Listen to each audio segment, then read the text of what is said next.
시대 뜨거운 쟁점과 이슈에 대해 변호사들의 날카로운 분석과 가감없는 토론이 펼쳐집니다. 법률 시사 토론 변호사들, 안녕하십니까? 진행을 맡은 김현성 변호사입니다. 오늘도 저와 함께 이슈를 분석하고 또 토론에 임해주실 두 분 변호사님을 모셨습니다. 인사 나누겠습니다. 안녕하십니까? 안녕하십니까? 안녕하세요. 네, 안녕하세요. 곽지영 변호사입니다.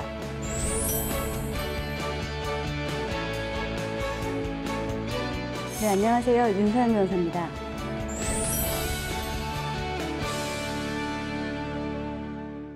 자, 그럼 본격적인 토론에 앞서 시청자 여러분들께 유용한 법률 정보가 담겨있는 시사 이슈 하나를 짚고 넘어갈까 합니다. 최근 미투 운동이 우리 사회를 휩쓸고 있는데요. 이와 관련해서 직장 내 성희롱도 큰 문제가 되고 있습니다. 직장 내 성희롱과 관련된 법률 이름이 남녀 고용 평등과 일 가정 양립 지원에 관한 법률인데요. 이것이 일부 개정되어서 5월 시행 예정입니다. 자, 이 변경된 법률 내용이 무엇인지 살펴보려고 합니다. 그에 앞서서 잠시 우리 사회에서 이제 성희롱 또는 뭐 성추행, 성폭행 이런 용어들을 막 혼용해서 쓰고 있습니다. 그래서 이제 우리 성희롱의 범위가 과연 남녀 고용 평등과 일 가정 양립 지원에 관한 법률에서는 어떻게 규정하고 있는지 먼저 알아보도록 하겠습니다. 자, 우리 곽 변호사님. 네. 자, 성희롱의 범위 어떻게 규정하고 있습니까? 네, 직장 내 성희롱이라고 생각을 했을 때 입맞춤이나 포옹 같은 단순한 육체적인 행위만 포함이 된다고 생각하시는 분들이 있습니다. 예.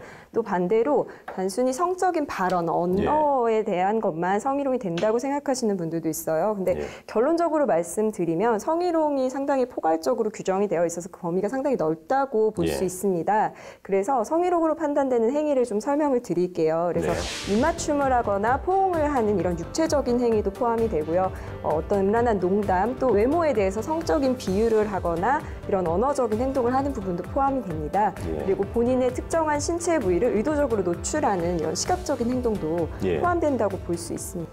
예, 우리 법에 따르면 성희롱의 범위 굉장히 넓군요. 말과 행동 다 포함되고. 예, 맞습니다. 또 그 외에도 성적 언동 및 그 밖의 요구 등에 따르지 않았다는 이유로 감봉이나 또는 성진 탈락, 그다음 휴직, 해고 등 고용관계에 있어서 인사상 불이익을 주는 것도 성희롱에 해당한다고 규정돼 있죠. 네, 맞습니다. 예, 자 그렇다면 본격적으로 5월부터 시행되는 직장 내 성희롱과 관련된 법률 개정, 그 내용이 무엇인지 어떤 것들이 있습니까? 네, 우선은 성희롱 예방 교육에 대한 부분에서 상당히 개정되는 부분들이 있습니다. 사업주 같은 경우에는 직장 내 성희롱 예방 교육을 매년 실시해야 합니다. 그리고 이러한 예방 교육의 내용을 근로자가 자유롭게 열람할 수 있는 장소에 항상 게시하여야 합니다. 또 직장 내 성희롱 예방과 금지를 위한 조치를 상당히 의무화하고 또 강하게 규정을 하고 있는데요. 앞서 말씀드린 대로 사업주가 이런 성희롱 예방 교육을 실시하지 않거나 아니면 교육 내용을 근로자에게 공지하지 않는 경우에는 500만 원 이하의 과태료에 물게 규정이 되어 있습니다. 현행 법규 같은 경우에는 300만 원으로 규정이 되어 있었어요. 그런 걸 보면 5월부터는 500만 원으로 과태료가 상향됐기 때문에 이러한 강력한 조치가 취해진다고 볼 수 있습니다. 그리고 또 성희롱 사건을 비롯해서 남녀 고용 평등과 관련된 업무를 이제 전담하는 근로감독관을 지방관서에 배치한다고도 합니다. 그렇죠? 그만큼 이제 관리 감독을 지금보다 철저히 하겠다라는 뜻인데, 자, 윤 변호사님, 방금 우리 곽 변호사님께서 지적하신 것 외에 또 다른 어떤 것들이 좀 바뀌었는가요? 네, 성희롱 사건과 관련해서 지금 현재까지 가장 문제로 지적되는 것이 피해자들의 신상이나 비밀이 누출되면서 발생하는 2차적 피해입니다. 그래서 이와 관련한 법 개정도 있는데요. 사업주가 피해 사실을 알게 된 후에 사실 확인 조사, 피해자 보호 조치, 가해자 징계 조치를 하지 않거나 조사 과정에서 알게 된 사실을 누설하게 되는 경우에는 역시 500만 원 이하의 과태료에 처해지게 됩니다. 예, 그렇군요. 사실 요즘 미투 운동과 관련된 뉴스를 보면 피해자들의 폭로와 관련된 것도 많이 있습니다만 또 그 이외에 또 신상이 알려지면서 입게 되는 2차 피해, 또 신상 털기 이런 피해도 많이 있는 것 같습니다. 또 실제로 제가 최근에 이제 법률 상담을 하면서 알게 된 사건이었는데 미투 운동의 피해자였는데 피해자로 지목돼서 신상 털기를 당한 피해자가 또 있습니다. 그런데 더 황당한 것은 나중에 알고 봤더니 그 사람이 미투 운동의 그 당사자가 아니었던 것이죠. 피해자가 아니었던 것입니다. 전혀 딴 사람이 돼서 신상 털기를 했던 막 그런 사건도 있었습니다. 그래서 굉장히 우리 신상털기라든지 또는 2차 피해가 심각한 수준에 있는 것 같습니다. 자, 두 분 변호사님께서는 혹시 자, 이러한 2차 피해라든지 또는 신상털기 뭐 이런 것들을 방지하기 위해서 어떠한 어떤 법적 장치가 좀 필요하다고 생각하시는지 의견이 있으면 말씀해 주시겠습니까? 네. 우리 곽 변호사님부터. 예, 말씀해 주신 것처럼 성범죄 피해자 같은 경우에는 특히나 더 인적사항에 대한 보호가 필요하다고 볼 수 있을 것 그렇죠. 같습니다. 네. 그래서 현행 지금 시행되고 있는 법률이 또 있어서 좀 소개를 드리고 싶습니다. 성폭력 범죄 처벌 등에 관한 특례법 24조 2항에 이제 규정이 되어 있어요. 누구든지 피해자의 주소나 성명, 나이, 직업과 학교, 용모, 그 밖에 피해자를 특정해서 파악할 수 있는 이러한 인적사항이나 사진과 같은 것들을 피해자의 동의를 받지 않고 신문이나 정보통신망에 공개하지 않도록 규정이 되어 있습니다. 그리고 만약에 이러한 것들을 위반할 경우에는 2년 이하의 징역, 500만 원 이하의 벌금에 처해도록 규정이 되어 있어요. 그래서 피해자 신상을 이런 식으로 알아내고 또 공개하고 인터넷상에 정보를 올리고 그렇죠. 이런 행위 자체가 처벌이 될 수 있는 규정이기 때문에 굉장히 신중해야 하는 것 같습니다. 예. 이게 이제 성폭법에 이미 이제 그 처벌 조항이 있습니다. 그죠? 예, 그래서 우리 신상털기 하는 분들에 대해서는 이 성폭법에 따라 좀 엄히 처벌했으면 좋겠습니다. 우리 자, 윤 변호사님. 저는 이제 기업 내에서 발생하는 성희롱 고발 문제에 대해서 조금 이야기를 나눠보고자 하는데요. 이제 기업 내에서 피해자들이 성범죄 피해 사실을 고발하였을 때, 뭐 물론 회사에서 즉각적으로 해고를 한다든지 그러한 조치를 하는 경우 요즘에는 거의 찾아보기 힘들고요. 대신에 직장 내에서 직무를 부여하지 않거나 아니면 직무 재배치를 하는 등으로 사실상 불이익을 가하는 경우가 있습니다. 그리고 이렇게 불이익을 당하게 된다면 나중에 피해자들은 그냥 내가 그냥 참고 넘어갔어야 했나 하는 생각 때문에 또다시 미투를 하지 못하는 그런 양상들이 계속 반복되고 있는 것으로 보이는데요. 결국 이제 직장 내에서 성희롱 고발자에 대해서 본인의 의사에 반하는 어떠한 인사 조치도 금지하는 그러한 입법이 필요한 것으로 보입니다. 예, 우리 또 미투 운동이 좀 확산이 되다 보니까 또 일각에서는 미국의 마이크 펜스 부통령이 한 말이죠. 아내 외에 여성과는 단둘이 식사하지 않는다. 라는 말이 있었습니다. 그래서 이걸 이제 우리 펜스룰이라고 하는데 펜스룰이 이제 갑자기 조명을 받게 됐습니다. 그런데 이 사실 취지는 그렇습니다. 펜스룰은 여성과는 아예 그냥 접촉을 원천 봉쇄하겠다. 뭐 이런 뜻 같은데 실제로 여성에 대한 어떤 과도한 경계 이것이 또 다른 어떤 성차별이 아닌가라는 지적이 사실 있습니다. 이에 대해서 어떻게 생각하시는지 한번 여쭤보겠습니다. 예, 우선은 미투 운동에 대해서 바라보는 관점 자체를 다시 생각을 해봐야 할 것 같습니다. 저는 미투 운동이 단순히 남성 대 여성의 문제라고 생각하지 않습니다. 이거는 이런 성별의 문제가 아니고 사실은 약자와 강자의 문제입니다. 그래서 직장 내에서라든지 또는 동성 간에 또 군대 내에서 이렇게 추행이 이루어지는 경우도 우리는 사실 빈번하게 볼 수 있습니다. 말씀하신 것 같은 펜스룰 같은 경우에는 사실 또 다른 차별을 부추기고 또 혐오를 극대화하는 양상으로 이어질 수 있을 것 같습니다. 기본적으로 상대에 대한 존중과 배려가 중요한 것이지 펜스룰처럼 아예 여성과의 일체의 접촉을 차단하겠다라는 관점 자체가 상당히 또 다른 폭력이 될 수 있을 것 같습니다. 또 다른 폭력이다. 윤 변호사님 어떻게 생각하십니까? 저도 곽 변호사님의 의견에 적극적으로 동의하는데요. 여성과의 1:1 접촉 자체를 원천 봉쇄하겠다라는 거는 미투 운동에 대한 적극적인 성찰 없이 나온 발언이라고 생각이 됩니다. 이에 대해서 페이스북 여성 CEO인 셰릴도 남성들이 여성 동료와의 1:1 대면하는 것을 막는 것이 결국 직장 내 성희롱 방지법이라고 남성들이 그것을 생각한다면 이건 여성들에게 있어서 엄청난 장벽이 될 것이라고 발언을 하기도 했습니다.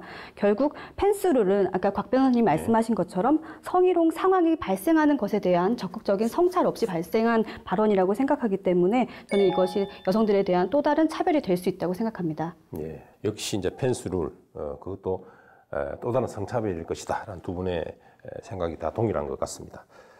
자, 그럼 지금부터 법률 시사 토론 변호사들 본격적인 토론으로 들어가도록 하겠습니다. 자, 오늘의 토론 주제 먼저 영상으로 만나보시겠습니다.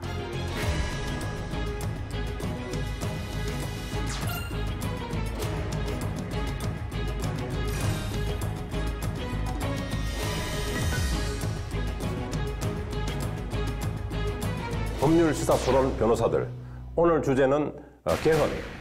바로 헌법 개정입니다. 헌법이라고 하는 것은 국가의 기본 조직법입니다. 그래서 국가 내에서 최고법이고 또 국가의 모습과 정체성과 매우 밀접한 관련을 가지고 있는 규범입니다.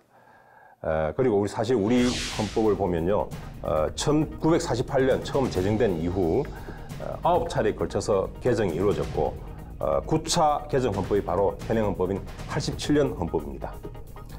87년 헌법도 그때 87년 6.29 이런 항쟁을 거치면서 만들어졌습니다만 이미 세월이 벌써 30년이 넘었습니다. 그래서 수년 전부터는 개헌의 필요성이 계속 대두되어 왔습니다.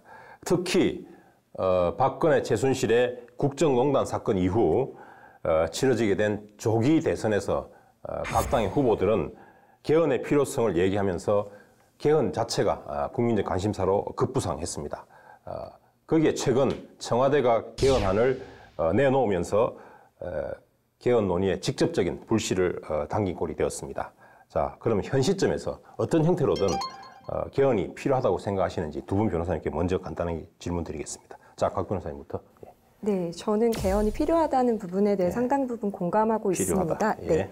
헌법재판소의 역할을 보면은 그걸 좀 더 구체적으로 볼 수 있을 것 같습니다. 헌법재판소에서는 법률이 헌법에 위반되는지 그 위헌 여부를 심판합니다. 또한 공권력이 이제 자행됐을 때 그거의 위법성 요지가 있는지 또 위헌 여부를 판단을 합니다. 그리고 또 국민들의 기본권이 침해됐을 때 이런 침해 여부를 판단하는 역할을 하고 있습니다. 근데 아까 서두에서 얘기해 주신 것처럼 이미 지금 시행되고 있는 헌법은 개정된 지 30년 정도가 이미 도과했습니다. 네. 그렇다면 10년이면 우리가 왜 강산이 변한다 이런 말도 하는데 30년이면 강산이 3번 변했죠.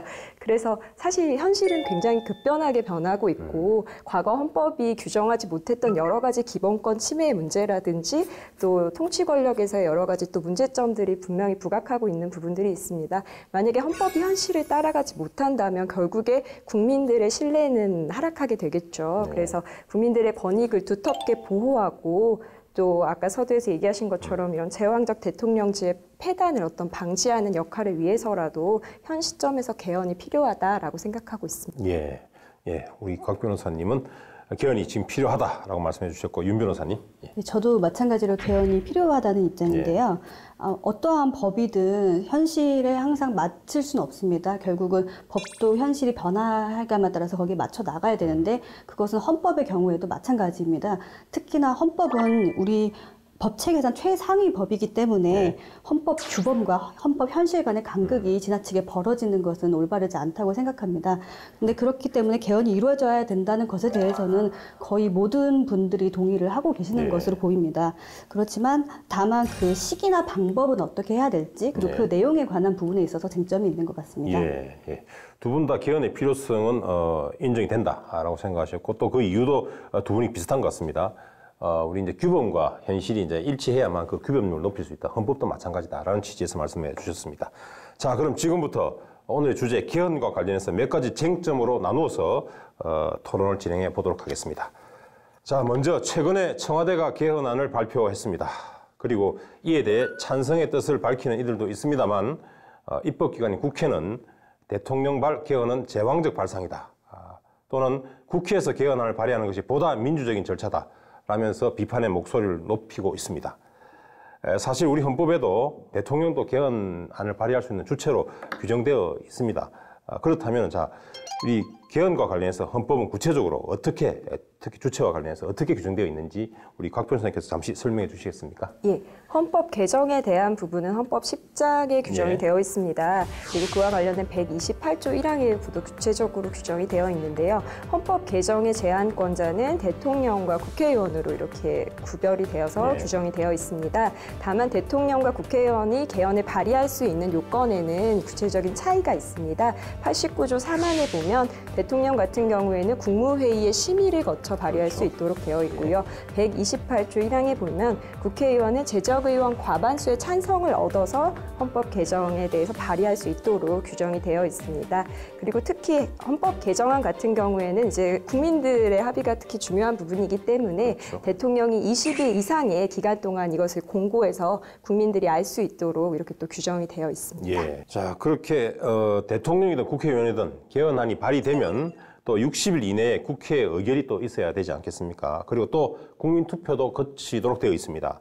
자, 그렇다면 우리 개헌 통과를 위한 국회 의결 정도수라든지 또는 국민 투표 뭐 이런 것과 관련해서 우리 헌법에는 구체적으로 어떻게 규정하고 있는지 윤 변호사님께서 잠시 설명해 주시겠습니까? 네, 헌법 제130조에 그와 관련된 내용이 규정되어 있는데요. 예. 헌법 개정안은 대통령이 발의한 것이든 아니면 국회의원이 발의한 것이든 공고된 날로부터 60일 이내에 국회가 의결을 해야 됩니다. 예. 그 의결 정족수는 국회 제적의원 3분의 2 이상의 찬성이 있어야 하고요.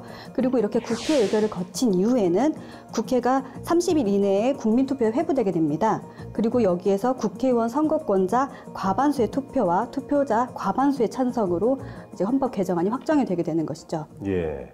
자, 간단히 이제 정리해 보자면 국회나 대통령이 이제 개헌안을 발의하고, 자, 이것이 60일 이내에 국회 제적의원 3분의 2 이상의 찬성이 있어야 되고, 또 이 다음에 국민 투표가 있어야 되는데 과반수 투표와 과반수의 찬성이 있어야만 개헌이 확정된다.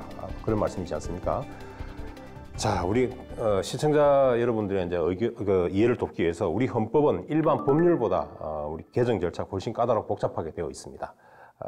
빈번한 개정을 방지하기 위한 것인데 이것을 두고 우리는 경성헌법이라고 합니다. 그리고 또 나라에 따라서는 법률의 개정 절차와 헌법의 개정 절차가 동일한 경우도 있거든요. 이것을 연성헌법이라고 하죠. 자, 그런데 우리 청와대 대통령이 발의한 개헌안을 두고 일각에서는 대의민주제를 훼손한 것이다 라는 비판이 있습니다. 사실 이제 우리 헌법에 보면은 대통령도 헌법 발의권자인 것은 분명한데 형식적으로 봤을 때 법적으로 문제는 없어 보입니다만, 두 분은 지금 대의민주제, 대통령이 발의한 것은 대의민주주의 훼손이다라는 지적에 대해서 어떤 개념을 가지고 계신지 우리 각 변호사님께 먼저 여쭤보겠습니다. 예. 앞서 말씀드린 것처럼 헌법 규정 자체에 대통령이 예.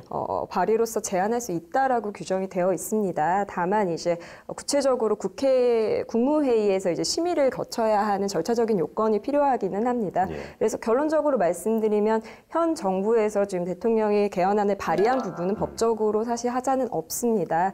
다만 이제 정치적으로 이런 부분을 지적하는 이유는 이제 과거 이제 군사 독재 시절에 대통령에 의해서 개헌안이 발의된 경우들이 우리는 사실 여러 차례 목격을 했었고, 대표적으로 이제 유신헌법 같은 경우가 그렇겠죠. 그래서 아마 이번에서도 이제 야당 쪽에서는 마찬가지 이런 정치적인 이유를 들어서 뭐 재앙적인 개헌안이다 뭐 이런 취지의 발언을 하고 있는 것으로 보입니다. 네, 물론 우리 헌법에서 개헌안 발의권자로서 대통령을 규정하고 있는 것은 사실입니다. 네. 그렇지만 이러한 규정 자체가, 그러니까 대통령이 헌법 개정안을 발의할 수 있다는 규정 자체가 지나치게 대통령 권력 중심적이지 않냐는 비판이 지금까지 있어 왔습니다. 그렇기 때문에 이번에 발의한 개헌안에 대해서도 그러한 어떠한 반성 없이 된 발언이 아닌가 하는 것에 대한 반성이 있을 수 있죠. 자, 대의민주주의 훼손이다라고 하면은 일반적으로 우리가 이제 대의민주주의 하면 국회를 떠오르지 않습니까? 그래서 아마 국회가 발의하는 것이 보다 더 대의민주주의에 부합한다라는 취지로 이렇게 이런 비판이 있는 것 같은데, 또 일각 반대편에서 본다면 사실은 대통령도 국민이 직접 뽑은 그러니까 대의기관입니다. 그래서 대통령이 직접 발의한다 하더라도 대의민주주의 훼손 아닌 것 아닌가라는 반론이 충분히 또 있을 수 있을 것 같습니다. 자, 그런데 문제는 또 다른 비판이 있죠. 왜냐하면 헌법이라고 하는 것은 국가의 어떤 근간을 이루는 기본법이기 때문에 보다 더 절차상 어떤 완결성을, 내용상 완결성도 있어야 되지만 절차상 완결성을 갖춰야 된다라는 지적이 있습니다. 그래서 우리 언론 보도에 따른다면은 이 법제처에서 개헌안에 대해서 심사한 기간이 3일이라고 합니다. 근데 이제 우리 헌법 전문가들에 따른다면은 또 일반 법률도 일반적으로 심사하는데 법제처에서 2주 이상 걸린다고 하는데, 우리 헌법을 두고 불과 3일 동안 심사를 진행했다. 이것도 문제고, 또 개헌안을 발표할 때 실제로 청와대에서 민정수석실에서 준비를 다 해서 민정수석이 발표를 했습니다. 이런 것들, 이러한 일련의 과정들을 볼 때 어떤 대통령이 발의한다 하더라도 그런 발의하는 과정에서 절차상 흠결이 있는 것은 아닌지 이런 비판이 있습니다. 이에 대해서는 어떻게 생각하십니까? 잘 아시겠지만 문재인 대통령 같은 경우에는 대선 후보 당시부터 주요 공약 중에 하나로 개헌을 내세웠습니다. 네. 그리고 개헌의 필요성을 강조하면서 실제로 많은 준비를 해왔던 것으로 알려져 있습니다. 하지만 언급해 주신 부분처럼 아쉬운 부분도 저도 있는 것 같습니다. 얘기해 주신 것처럼 법제처의 자문 심사 기한이 굉장히 좀 짧았던 것도 이례적이기도 하고, 국무회의 심의 같은 경우에는 심지어 오늘 이루어졌다라고 지금 또 뉴스가 들리고 있어서 이런 부분에 대해서는 좀 아쉽다고 생각을 합니다. 우리가 헌법 개정과 같은 경우에는 특히 특히나 더 많은 국민들의 이해관계가 직결되어 있는 부분이고 이게 단순히 발의만 했다고 사실 끝나는 부분은 아니잖아요. 실질적인 개헌이 이루어질 때까지는 더 긴 여정이 필요할 텐데 그런 부분을 고려한다면은 좀 더 충분한 합의와 공감을 이루어낼 수 있는 방식, 그런 절차적 그런 기간의 여유를 갖고 진행했으면 좀 더 좋지 않았을까라는 아쉬움이 드는 대목입니다. 윤 변호사님 어떻게 생각하십니까? 네, 앞서 말씀하신 것처럼 대통령이 개헌안을 발의하는 경우에는 국무회의의 심의를 거쳐야 된다고 헌법에서 바로 규정하고 있습니다. 그렇다면 헌법에서 왜 그러한 규정을 두고 있는지에 대해서 한번 생각해 볼 필요가 있다고 생각하는데요. 물론 이제 국무회의의 주재권자는 일반적으로 대통령이 되는 것이지만 그럼에도 불구하고 국무회의에서 충분한 심사와 심의를 거쳤을 때 그래야지만 국민적 합의를 이끌어낼 수 있다고 생각합니다. 근데 이번 개헌안은 같은 경우에는 상정이 된 지 40분 만에 통과가 됐다고 해서 결국 그런 국무회의에서 과연 어떠한 의안에 대해서 밀도 있게 상정해 볼 수 있는 시간이 있었느냐 이런 부분에 대해서는 사실 부족하다고 느껴질 수밖에 없고요. 그렇기 때문에 이런 절차적 문제가 있을 수밖에 없다고 생각이 듭니다. 자, 우리 개헌안이 지금 나왔는데 이에 대해서 여당은 사실은 굉장히 호응을 하고 있습니다만 야당은 이제 아주 강하게 비판을 하고 있죠. 특히 이제 자유한국당 홍준표 대표는 개헌 투표에 참여하면 제명하겠다라는 발언까지 하고 있고 이제 당내 의원들에게 하는 말이겠죠. 그리고 이에 대해서 청와대는 투표, 표결을 하지 않으면 그 자체가 위헌이다라고 강력히 맞서고 있는 그런 상황입니다. 자, 양측의 논리, 또 우리 법률가적 시각에서 본다면 어떻게 볼 수 있을까요? 예를 들면 어느 쪽이 더 위헌인 것인지 아니면 또 문제가 있는 것인지 뭐 이에 대해서 한번 의견을 좀 여쭤보겠습니다. 곽 변호사님. 네, 결론적으로 말씀드리면 두 발언 다 위법한 것 같습니다.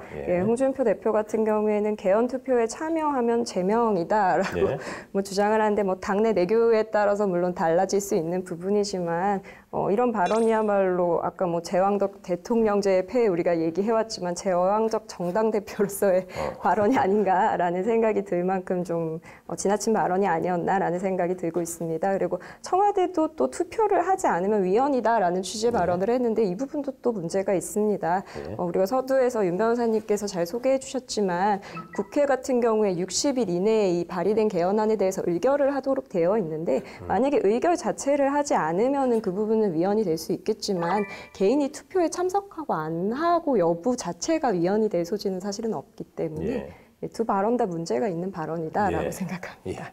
자, 참고로 이제 잠깐 설명을 드리면 개헌안이 발의되면 60일 이내에 국회에서 의결하도록 되어 있습니다. 이것은 국회의원의 의무가 아니고 국회의 의무입니다. 그래서 이런 부분들을 만약에 국회 자체가 아예 표결하기 위해서 뭐 회의를 열지 않았던 한 경우에는 이제 이것이 위헌이 될 것이지만 열은 상태에서 이제 그 회의를 열었음에도 본회의가 열렸음에도 불구하고 국회의원 개개인이 투표에 참여하고 안 하고의 문제는 위헌의 문제가 발생하지 않는 것으로 그렇게 보입니다. 자, 그럼 지금까지 우리 개헌안을 발의하는 과정에서 일어날 수 있는 어떤 절차상의 문제, 지금 우리 청와대에서 발의한 발의 절차상의 문제를 주로 살펴보았습니다. 자, 그럼 이제부터는 청와대에서 발의한 개헌안의 내용으로 한번 들어가 보겠습니다. 내용 중에는 보면 굉장히 민감하고 복잡한 그런 문제도 있습니다. 그리고 또 소위 뜨거운 감자라고 할 만한 내용도 있습니다. 자, 그러면 뜨거운 감자 하나를 살펴보도록 하겠습니다. 그 중에 하나가 바로 토지 공개념입니다. 자, 곽 변호사님. 토지 공개념에 대한 개헌안 내용 어떤 것이 있습니까? 쉽게 말하면 그 땅에 관한 개인의 재산권을 공공복리의 증진을 위해서 제약할 수 있나 제한할 수 있나에 관련된 부분입니다. 국가가 공공의 이익이나 필요를 위해 개인의 토지의 소유나 아니면 처분을 제한할 수 있고 또한 독점적으로 만약에 개인에 의한 토지 소유가 이루어지는 이런 투기 행위 같은 부분을 방지하거나 막을 수 있는 대안으로 활용하겠다라는 의지를 이번 개헌안에 담은 것으로 보입니다.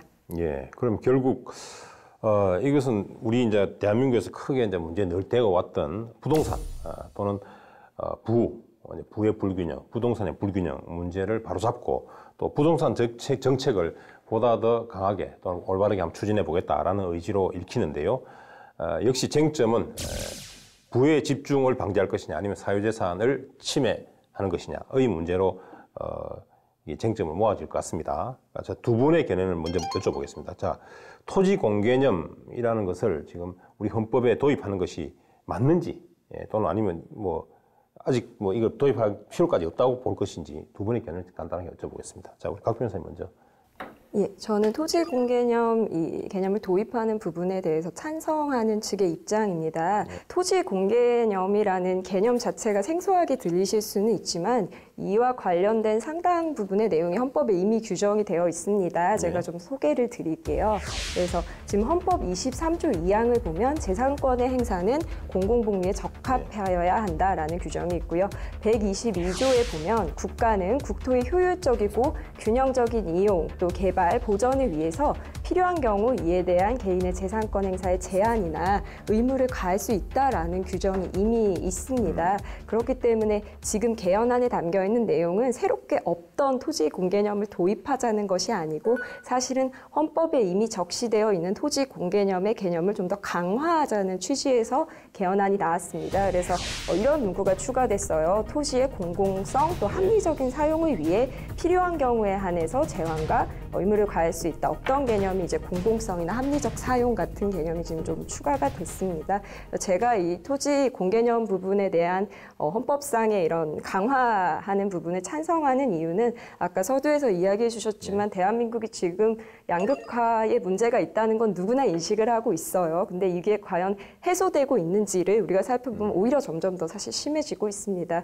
그런 사회적 불평등이나 부의 대물림이 문제가 되고 있는데 이와 관련된 가장 근본적인 원인이 되는 것 중에 하나가 사실 토지의 사유재산화와 관련된 문제들이 아닐까라고 생각이 듭니다. 저는 토지 공개념이 아까 곽 변호사님이 설명해 주셨듯이 헌법 제23조 2항이라든지 제122조에 이미 잘 규정이 돼 있다고 생각하기 때문에 또 다르게 새롭게 도입할 필요는 없다고 생각이 듭니다.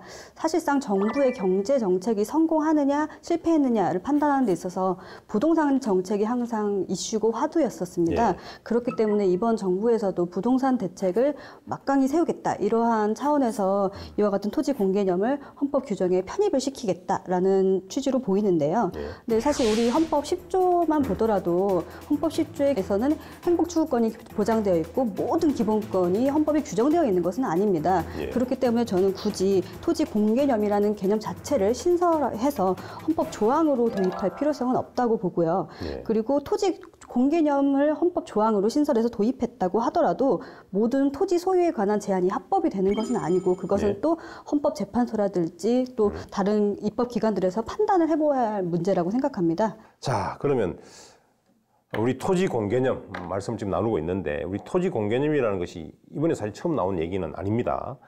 과거 우리 노태우 정부 시절에 소위 말하는 토지 공개념 3종 세트가 있었습니다. 이것을 도입하려다가 실패한 바가 있습니다. 곽 변호사님, 그 당시에 우리가 왜 이 토지 공개념 3종 세트를 도입하려 실패를 했는지 잠시 말씀해 주시겠습니까? 우선은 당시 도입 배경을 좀 간단히 설명을 드리려고 합니다.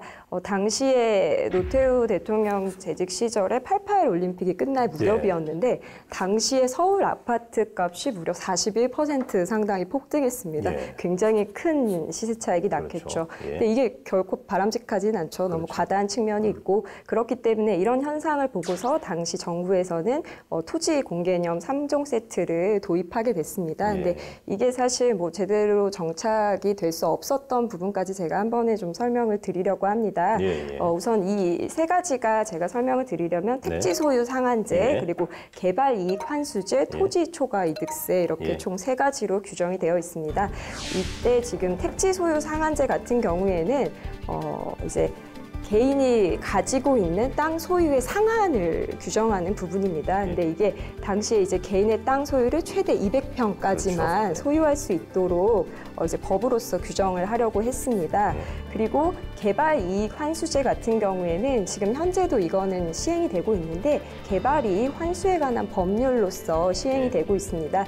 이게 어떤 부분이냐면 토지 소유자가 본인의 어떤 고유한 노력과 관계없이 개발 사업이라든지 정부의 토지 이용 계획 변경과 같은 그런 기타 여러 가지 요인으로 만약에 토지 가격이 상승했을 경우에는 어떤 정상적인 가격 상승분을 초과한 부분에 대해서 이제 금전을 이제 나라에다 내도록 하겠다라는 취지로 개발 이익을 환수하겠다라는 취지로 규정이 된 부분입니다. 마지막으로 토지 초과 이득세 같은 경우에는 본인이 아직 소유하고 있는 땅에 대해서 이제 세금을 부과하는 부분입니다.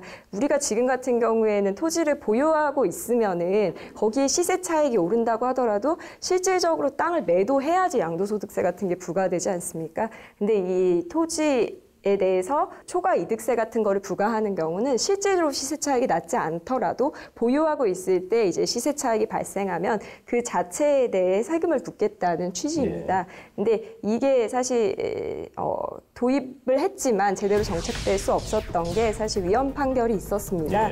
택지 소유 상한제 같은 경우에 위헌 판결을 받았고요. 토지 초과 이득세 같은 경우도 헌법 불합치 결정을 받았습니다. 말씀하신 대로 지금 이제 택지 소유 상한제는 이제 소유의 상한은 200평 이상을 가지지 못하도록 하는 것, 소유하지 못하도록 하는 것. 그 다음에 개발 이익 환수제는 이제 본인의 노력이 아닌 그냥 주변이 개발됨으로써 얻게 되는 이익을 환수한다는 것이고 국가가 또 토지 초과 이득세라는 것은 사실 실현되지 않은 미실현 이득에 대한 어떤 과세의 문제였었습니다. 그래서 이것 전체가 예컨대 이제 우리 헌재에서는 사유재산에 대한 침해가 심각하다라고 해서 토지 공개념의 일부였던 이런 토지 초과 이득세라든지 이득세법이라든지 또는 택지 소유 상한제 이 부분에 대해서는 위헌 판결을 한 바가 사실 있습니다.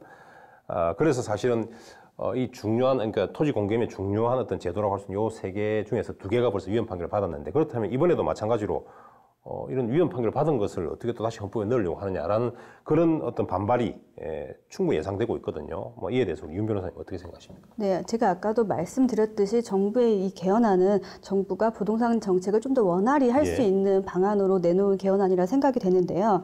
그렇기 때문에 이제 부동산 정책에 대해서 반대를 하는 사람, 소위 말하는 기득권 층에서는 이러한 개헌에 대해서 조금 반대의 목소리를 낼 수밖에 없을 것 같습니다. 그래서 그 당시의 위헌 결정문을 한번 살펴보게 되면요. 우선 헌법재판소는 우리나라 국토가 기본적으로 좀 좁고 또 토지는 무한정 생산해낼 수 없는 것이라는 그러한 특수성에 조금 집중을 했습니다. 그래서 우리 현행 헌법 제23조 2항의 해석상 토지 재산권은 광범위한 입법 재량권이 인정된다라고 판시를 했습니다. 근데 그럼에도 불구하고 택지 소유 상한제는 위헌이다라는 결정을 내렸던 건데요. 이제 그 위헌 결정을 내리게 된 근거를 보게 되면 예외 없이 소유 상한을 200평으로 규정했던 부분이 크게 또 문제가 되었던 것이고요. 그래서 사실 헌법재판소가 토지의 공개념 자체를 부정했다라기보다는 공개념 자체는 인정하되 어떠한 예외 없이 이러한 재산권을 제한한 정도가 너무 지나치다라는 결정을 내린 것으로 보여서요. 이런 똑같은 문제점이 이번 개헌에도 똑같이 적용될 것으로 예상됩니다. 그래서 이제 우리 윤 변호사님은 조금 조심스럽게 토지 공개념을 헌법에 바로 편입시킨 것은 문제가 있을 수 있다라고 말씀을 하시고 계시는 것 같습니다. 사실 이러한 논쟁은 우리 토지 공개념을 우리 헌법에 넣느냐 또는 뭐 토지 공개념을 위한 제도들이 합헌이냐 또는 문제가 없느냐 뭐 이런 논쟁들은 어떤 것이 맞고 틀리고의 문제는 아니다라고 생각합니다. 왜냐하면 결국은 토지에 대한 접근 방식, 토지에 대한 어떤 시각이죠. 토지를 공공적인 어떤 재산으로 보아서 공공적으로 접근할 것이냐 아니면 토지를 사적인 재산, 사유 재산으로 보아서 재산권적으로 접근할 것이냐의 문제이기 때문이죠. 그래서 사실상 가치 판단의 문제이고 어찌 보면 헌법적 결단의 문제인 것 같습니다. 그래서 과거 이제 우리 헌재에서 토지 공개념과 관련된 어떤 토초세법이라든지 택지 소유 상한제에 대해서는 이미 위헌 판결을 한 바가 있습니다. 이러한 부분들을 잘 살펴서 새로이 만약에 토지 공개념이 도입되더라도 또는 그 관련된 제도가 도입된다 하더라도 이런 위헌 시비가 발생하지 않도록 면밀히 검토해서 또 충분한 논의를 거쳐서 결론이 나오기를 기대합니다.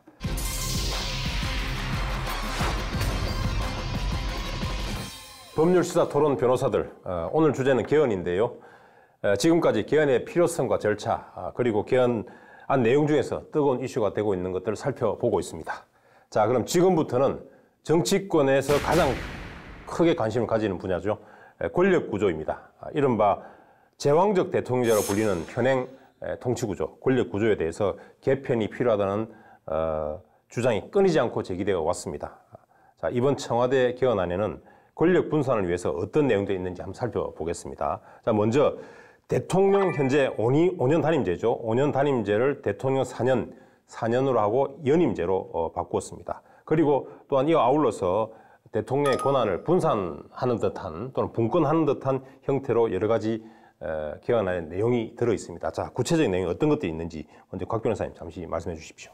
예, 대통령에게 집중되어 있던 권력을 국회와 국무총리 등에 나누어서 분권을 확대하겠다라는 개헌안의 핵심 내용이 포함이 되어 있습니다. 그래서 좀 구체적으로 말씀을 드리면 우선 대통령의 국가 원수로서의 지위를 삭제하도록 했습니다.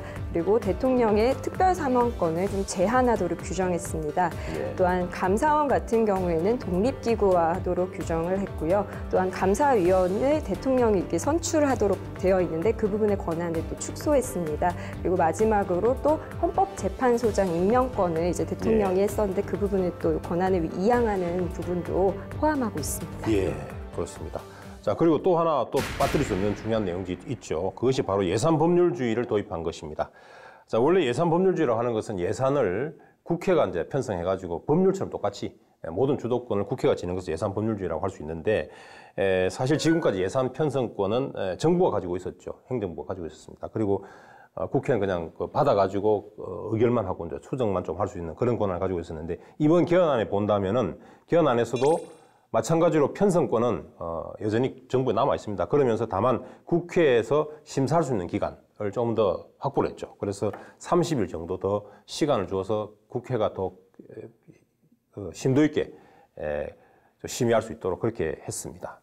그리고 또한 윤 변호사님, 이거 외에도 또 뭐 대통령의 뭐 권한을 좀 줄이고 국회의 권한을 강화한 듯한 그런 조항들이 몇 개 보이는 것 같은데 또 어떤 것들이 있습니까? 네, 먼저 국회 동의 대상 조약의 범위를 넓혔습니다. 즉 법률로 정하고 있는 조약도 국회의 동의를 받도록 개헌안을 낸 것이고요. 그리고 정부가 법률안을 제출할 때 국회의원 10명 이상의 사전 동의를 받도록 요건을 추가한 것을 찾아볼 수 있습니다. 예. 자, 그 외에도 또 대통령 권한을 분산하기 위해서 또 아까 우리 곽 변호사님 말씀하신 대로 총리의 권한을 조금 강화한 면이 있다라고 말씀하셨는데 그것이 바로 이제 국무총리죠. 국무총리가 사실 우리나라에서는 국정의 2인자이기도 하고 국가의 의전 서열을 본다면 5위에 해당되는 아주 막중한 직책입니다. 그럼에도 불구하고 지금까지는 그야말로 꼭두가시 총리로 사실 평가받아 왔습니다. 그래서 이번 개헌안에서는 국무총리가 대통령의 명을 받지 않고도 대통령의 명령 없이도 행정각부를 통할할 수 있는 권한을 보장을 했죠. 그래서 이제 국무총리의 책임성과 자율성을 높이는 쪽으로 개헌을 했다라고 지금 하고 있습니다. 자, 그렇다면 여기서 이제 한번 여쭤보겠습니다. 지금 우리가 살펴본 제도들 또는 제도라기보다는 이제 개헌안에 들어있는 내용들이죠. 여러 가지 내용들 살펴보았습니다. 이것이 그렇다면 우리가 지금 문제 삼고 있는 제왕적 대통령제를 제대로 이제 그 폐해를 방지하기 위한 어떤 수단 또는 대책이 되는 것인지 아니면 뭐 이것 가지고서 제왕적 대통령제의 어떤 폐해를 막을 수 있겠는지 뭐 이런 여러 가지 논의가 있을 수 있습니다. 두 분은 어떻게 생각하시는지 여쭤보겠습니다. 자, 먼저 곽 변호사님. 네. 우선 대통령제에 어떻게 보면 상충되는 개념인 의원 내각제를 좀 생각을 해보면 이제 대통령제의 폐해를 좀 방지할 수 있는 수단의 의원 내각제적 요소에서 좀 찾아올 수 있지 않나라고 생각을 해볼 수 있을 것 같습니다. 우리나라 같은 경우에는 헌법에 이미 대통령제를 이제 표방하는 여러 가지 이제 문구들이 있습니다. 실제 대통령제를 채택하고 있는 국가인데 사실 의원 내각제적 요소들도 포함이 되어 있습니다. 그중에 그렇죠. 대표적인 게 사실 국무총리라는 개념 자체를 도입한 거라고 볼 수 있을 것 같아요. 미국 같은 경우에는 대통령이 있고 부통령이 있지 국무총리가 이제 있지는 않습니다. 그렇죠. 국무총리 같은 그렇죠. 경우에는 보통 이제 의원 내각제를 이제 채택하고 있는 국가들에서 국무총리라는 개념이 나오는 것이죠. 근데 우리나라는 사실 이런 대통령제이면서도 의원 내각제적인 요소를 일부 포함하는 국무총리의 개념을 이제 가지고 있고 또 국무회의도 운영을 하고 있는데 아까 이야기해 주신 것처럼 이게 좀 형식적이고 또 실제적으로 그 권한이 주어지지 않아서 사실상 어떤 대통령의 허수아비처럼 단순한 국무회의 같은 경우에도 단순한 어떤 거수기관인 것처럼 운영이 되고 있어 왔습니다. 그리고 이런 것들 때문에 사실 제왕적 대통령제라든지 아니면 대통령제 폐단들이 나타났던 것도 분명 사실인 것 같습니다. 그래서 이번 개정 안에서 이런 국무총리의 책임성이라든지 자율성을 강화하는 부분 같은 것은 저는 개인적으로 상당히 의미 있는 개헌안이지 않나 않나라고 생각하고 있습니다. 저는 아까 곽 변호사님이 설명해 주신 것처럼 보통 대통령제를 취하고 있는 나라에서 총리제는 보통 취하고 있지 않은데 그렇죠. 우리나라 같은 경우에는 총리제를 두고 있습니다. 그리고 이제 부통령을 선출하는 식이 아니고 이제 총리 같은 경우에는 대통령이 국회의 동의를 얻어서 임명하는 체제인데요. 그렇기 때문에 대통령의 권한을 분산하기 위해서 총리의 권한을 상향시킨다. 이것은 저는 우리나라의 그런 정치 체계상 맞지 않는다고 봅니다. 왜냐하면 뭐 국회에서 선출하는 직도 아니고 총리직이, 그리고 국민들이 직접적으로 선출하는 총리직도 아니고요. 그렇기 때문에 결국은 대통령이 임명권자인데 그러한 총리의 권한을 높인다고 해서 과연 대통령의 권한 자체가 분산이 되는 것인지에 대해서 저는 그것 자체에 조금 의문을 갖고 있습니다.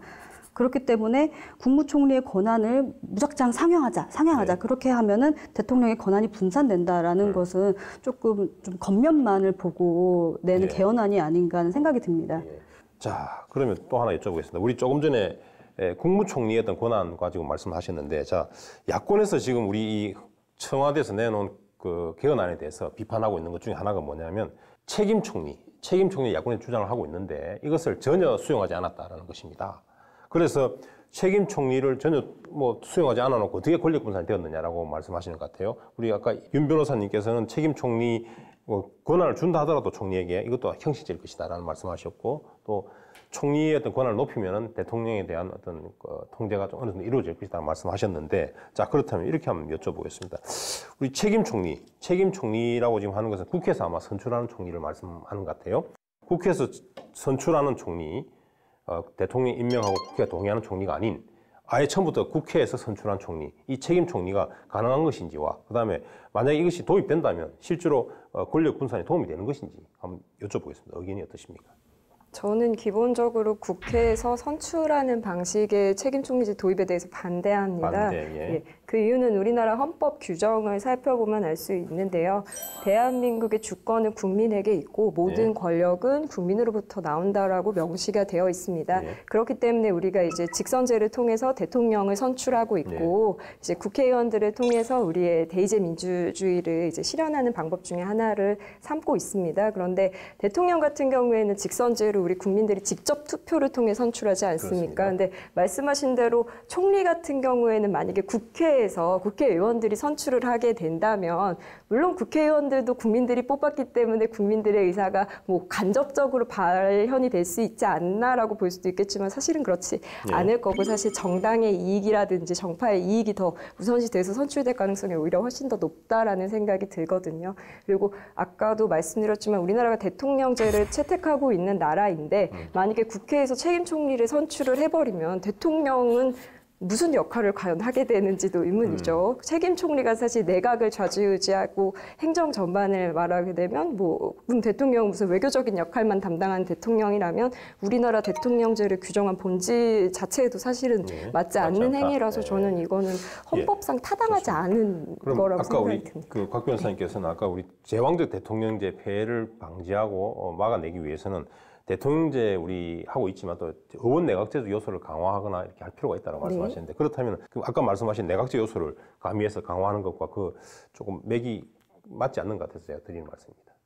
그건 좀 차원이 다르다고 저는 생각이 듭니다. 왜냐하면은 제가 아까 이제 대통령의 권한이 너무 비대해지고 적어도 견제할 수 있는 장치 중에 하나로 이제 국무총리라든지 국무위원들의 권한을 행사할 수 있는 국무회의의 권한을 좀 강화하자라고 말씀을 드렸지 않습니까? 근데 그거랑 그 총리 자체를 아예 국회에서 선출하도록 하는 거랑은 저는 별개의 문제라고 생각을 하기 때문에 제 주장이 모순됐다고 생각은 안 합니다. 알겠습니다.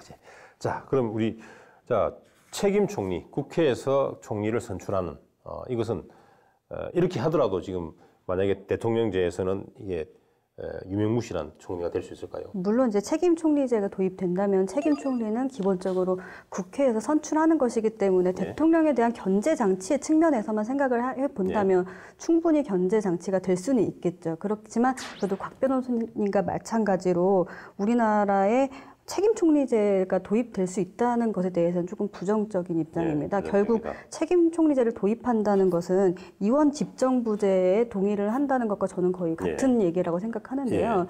그런 이원 집정부제를 우리 헌정에 도입할 수 있을 것인지 이거에 대해서는 저희는 아직 조금 시기상조가 아닌가 하는 생각이 듭니다. 알겠습니다. 지금 책임 총리는 곧 이원 정부제이기 때문에 좀 바로 도입하는 것에 문제가 있을 것이다 말씀하니까 그렇다면 이렇게 두 분께 한번 질문을 드려보겠습니다. 우리 개헌안에서 대통령의 임기를 5년에서 4년을 줄이고 다만 단임제였던 것을 1차에서 연임할 수 있도록 그렇게 지금 제안을 해놨죠. 자, 그렇다면 두 분은 이러한 여러 가지 이제 통치 구조 중에서 어떠한 통치 구조, 어떠한 권력 구조가 우리나라 어떤 실정에 딱 적합하다고 생각하시는지, 그 다음에 마찬가지로 이원 정부제 뭐 등등 포함해서 그리고 또 아울러서 만약에 대통령의 권력을 분산하기 위한 어떤 대책이 있다면 어떤 방법이 있을 것인지 한꺼번에 같이 말씀하셔 좀 의견을 해주시겠습니까? 먼저 곽 변호사님. 예, 지금 아까 저희가 서두에서도 이제 통치 구조나 이런 형태에 대해서도 이야기를 나눠봤지만 우리나라는 현재 지금 대통령제를 채택을 하고 있습니다. 그렇기 때문에 저도 그렇게 평생 보고 자라서 그런지 대통령제가 가장 잘 맞는 나라가 아닌가라고 저도 스스로도 약간 생각을 하게 된 것 같습니다. 근데 우선 지금 현재는 이제 5년 단임제로 규정이 되어 있는데 이번 개헌안 같은 경우에는 이제 4년 연임제로 이제 개헌안을 이제 발의를 했습니다. 지금 5년 단임제로 규정이 됐을 때 뭐 폐해가 나오는 것 중에 하나는 이제 아무래도 정책의 연속성이나 일관성과 관련된 문제들일 것 같습니다. 특히 이제 여당에서 야당으로 이제 대통령의 수반이 이제 바뀌거나 뭐 이런 경우에 특히나 정책들이 그냥 뚝뚝 끊어지고 또 새로운 것들을 시도하고 이러면서 정작 그 임기 중에는 제대로 된 정책을 실현해보지도 못하고 임기가 종료되는 경우들이 많은 것 같습니다. 그리고 오히려 단임제이기 때문에 다시 국민들의 평가를 받을 수 있는 기회 자체가 전혀 없지 않습니까? 그래서 이번 개헌안처럼 연임제가 만약에 도입이 된다면 적어도 국민들이 임기 4년이 지난 이후에 한번 국정 운영에 대해서 평가할 수 있는 자리가 될 수 있기 때문에 저는 이번 개헌안처럼 4년 연임제로 한번 시도를 해보는 것도 좋지 않나라는 생각이 듭니다. 자, 윤 변호사님 어떻게 생각하십니까? 우선은 저도 곽 변호사님과 마찬가지로 4년 연임제를 도입하는 것이 좋겠다는 입장인데요. 우선은 이제 저희가 지금까지 겪어왔던 뭐 국정적으로 혼란의 요인을 찾아보고자 하면 저는 기본적으로 대통령은 5년 임기고 국회의원 같은 경우는 4년 임기이기 때문에 그 임기의 불일치에 있어서 또 많은 문제가 발생했다고 생각합니다. 그렇기 때문에 레임덕 문제가 조금 더 많이 대두가 되었던 것 같고요. 그렇기 때문에 이제 아무래도 우리나라가 이제 예전 같았으면 민주주의가 충분히 성숙하지 못했기 때문에 이러한 임기를 조금 다르게 규율함으로 인해서 조금 서로가 서로를 보완해주고 견제하는 측면이 조금 필요했다면 이제는 아까 변호사님께서 말씀해 주신 것처럼 좀 연속적인 국정 운영이라든지 이런 부분도 좀 이제 필요한 시기가 왔다고 생각합니다. 그렇기 때문에 이제 대통령의 임기도 4년으로 이제 교정을 해서 그리고 같이 연임제를 통해서 조금 더 국정의 효율적인 운영을 도모할 수 있지 않을까 하는 생각이 들고요. 그리고 저는 이번 개헌안들에 대해서 조금 검토를 하면서 조금 가장 약간 안타깝다라고 생각이 들었던 부분이 대통령의 권한을 분산을 조금 해야 된다. 이런 부분에 있어서는 대부분의 사람들이 어느 정도 동의를 하고 있다고 생각합니다. 그렇지만 그 방법적인 문제에 있어서 무슨 책임 총리제를 도입을 해야 된다든지 대통령의 권한을 축소를 해야 한다든지 혹은 대통령의 권한을 누군가에게 이양을 해줘야 된다든지 그런 방법에서만 조금 문제를 해결 방법을 찾고 있는 것 같아서 조금 아쉬운 점이 드는데요. 이제 사실 우리나라의 민주주의라는 거는 사실 전 세계적으로 뭐 촛불 집회 이런 거를 통해서도 저는 충분히 성숙되고 있고 성숙이 이미 좀 됐다고 생각합니다. 특히나 이제 언론의 중요성 이런 면도 사실 무시할 수 없고요. 그렇기 때문에 조금 이런 대통령의 감시 체제 이런 부분을 강화함에 있어서 일반 국민들로서의 역할, 언론으로서의 역할, 언론의 정치적 중립성 보장 이런 부분이 조금 더 보장이 되었으면 합니다. 예, 알겠습니다. 자. 마지막으로 우리 두 분께 오늘 개헌에 대해서 말씀을 나눴는데 특히 대통령이 제안한 개헌안이었습니다. 자, 이에 대해서 간단하게 한 말씀씩 하시면서 오늘 토론을 정리하도록 하겠습니다. 자, 우리 곽 변호사님부터 먼저 한 말씀 부탁드리겠습니다. 예, 저는 헌법 개헌이기 때문에 헌법에 있는 문구 하나를 말씀드리고 마무리를 드리려고 합니다. 모든 권력은 국민으로부터 나옵니다. 지금 전직 대통령 두 분이 지금 구속 수감되어 있습니다.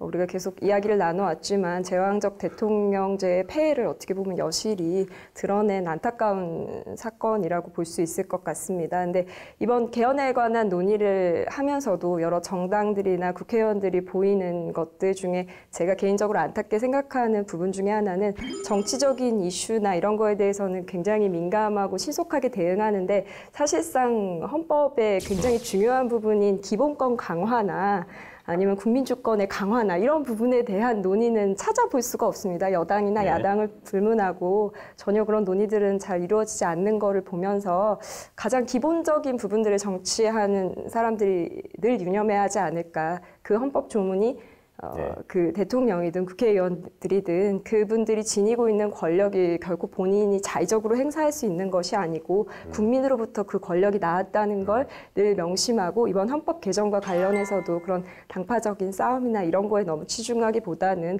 어떻게 하면 우리 국민들의 권익이 좀 더 보호될 수 있을지를 좀 더 생산적으로 이야기를 나누고 그런 장이 좀 열리면 좋겠다라는 바람에서 이야기를 했습니다. 모든 권력은 국민으로부터 나온다. 좋습니다. 자, 윤 변호사님. 저는 이제 개헌이라는 것이 지난 대선에서도 모든 대선 주자들이 걸고 있는 공약이 사실은 개헌이었습니다. 그렇기 때문에 어떻게 해서든 개헌이 이루어져야 된다는 것에 대해서는 사회적 동의를 어느 정도 구한 것으로 보이고요. 근데 그렇긴 하지만 저는 개헌 과정이 하나의 일종의 마라톤 과정이라고 생각합니다. 마라톤 과정 같은 경우 생각을 해보면 처음에 열심히 달린다고 빠르게 달린다고 해서 출발 지점에서 도착 지점으로 바로 들어올 수 있는 것은 아니거든요. 그렇기 때문에 그 중간중간에 페이스메이커도 필요한 거고 중간중간에 물을 건네주는 사람도 있고요. 그런 식으로 어떠한 개헌안을 마련해 감에 있어서 국민들의 합의를 도출하고 하는 과정에 있어서 절대로 서둘러서는 안 된다고 생각이 듭니다. 서두르지 말아라. 졸속개헌하지 말자. 이런 말씀인 것 같습니다. 자, 우리 오늘 주제 개헌, 헌법 개정에 대해서 지금까지 분석하고 또 토론해 보았습니다. 그런데 청와대에서 발표한 개헌안의 내용이 굉장히 방대합니다. 사실은 또 책 한 권 정도가 나오는데 이것을 지금 우리 짧은 시간에 모든 걸 다 다룰 수가 없었습니다. 그래서 다음 시간 또 다음에 기회가 되는 대로 개헌한 내용 중에서 또 중요한 부분들을 다루기로 약속하고 또 나아가서 개헌의 논의가 점점 더 무르익어가면 그에 따라서 하나하나 주제별로 또는 쟁점별로 다시 한번 토론할 수 있는 기회를 가질 수 있도록 시청자 여러분들께 다시 한번 약속을 드리면서 오늘 지금까지 우리 개헌이라는 주제를 가지고 분석해 주시고 또 토론에 임해 주신 두 분 변호사님 수고 많으셨습니다. 두 분과는 여기서 인사드리도록 하겠습니다. 자, 고생하셨습니다. 수고하셨습니다.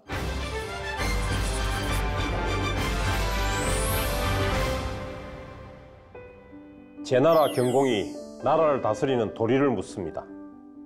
그러자 이러한 대답이 돌아오죠. 군군, 신신, 부부, 자자. 임금은 임금답게, 신하는 신하답게, 아버지는 아버지답게, 자식은 자식답게. 제 나라 경공의 물음에 이렇게 대답한 사람은 바로 유학의 뿌리라고 할 수 있는 공자입니다. 굳이 설명을 드리지 않더라도 각자가 자신의 분수와 명분에 맞게 행동해야 한다는 것이 느껴지는 군군신신 부부자자. 이것은 올바른 역할을 강조하는 이른바 정명사상의 기초이자 토대라고 일컬어집니다. 역할. 어린 시절 소꿉놀이를 할 때에도 저마다 역할이 있습니다. 아빠 역할을 맡은 아이는 아빠처럼 든든한 모습을 보이려고 노력하고 엄마 역할을 맡은 아이는 엄마처럼 자상하고 따뜻한 모습을 보이려고 노력하죠. 어린아이들의 놀이이긴 하지만 아이들이 주어진 역할에 사뭇 진지하게 임하는 모습을 보면서 어른들은 귀여움을 느낀 동시에 역할의 중요성을 새삼 느끼게 됩니다. 역할은 누구에게나 주어집니다. 특히 대통령, 국회의원, 고위공직자, 재벌 등 사회 지도층 인사들의 역할은 보통 사람보다 훨씬 많은 사람들에게 영향을 미치기 때문에 단순히 역할이라고 하는 대신 책임이라고 하는 것입니다. 박근혜 전 대통령의 구속재판, 재벌과 고위공직자의 줄구속에 이어 이명박 전 대통령의 구속까지 매일같이 쏟아지는 사회 지도층 인사들의 비위 소식. 이들은 자신에게 주어진 역할에 충실하지 못했습니다. 아니, 자신의 책임을 다하지 못했습니다. 왜 그랬을까요? 자신의 역할이 무엇인지 자신의 책임이 무엇인지 몰랐을까요? 아니면 자신의 역할의 중요성을 몰랐을까요? 책임이 막중한지 몰랐을까요? 아마도 우월한 지위를 이용하여 자신의 사익과 욕심을 앞세웠고 자신의 입장만을 고집했기 때문일 것입니다. 그럼으로써 우리 사회에 통용되는 가치를 흔들어 이익과 혼동시켰고 옳고 그름을 판단하기 위한 원칙이 제대로 작동하지 않게 한 것입니다.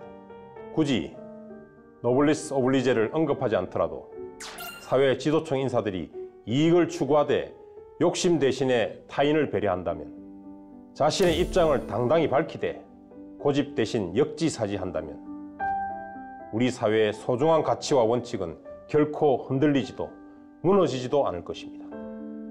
법률 시사토론 변호사들, 오늘 준비한 시간은 여기까지입니다. 저희는 다음 주에도 우리 시대의 대한민국의 가장 뜨거운 이슈와 함께 냉철한 이성의 소유자 변호사들과 함께 다시 돌아오겠습니다.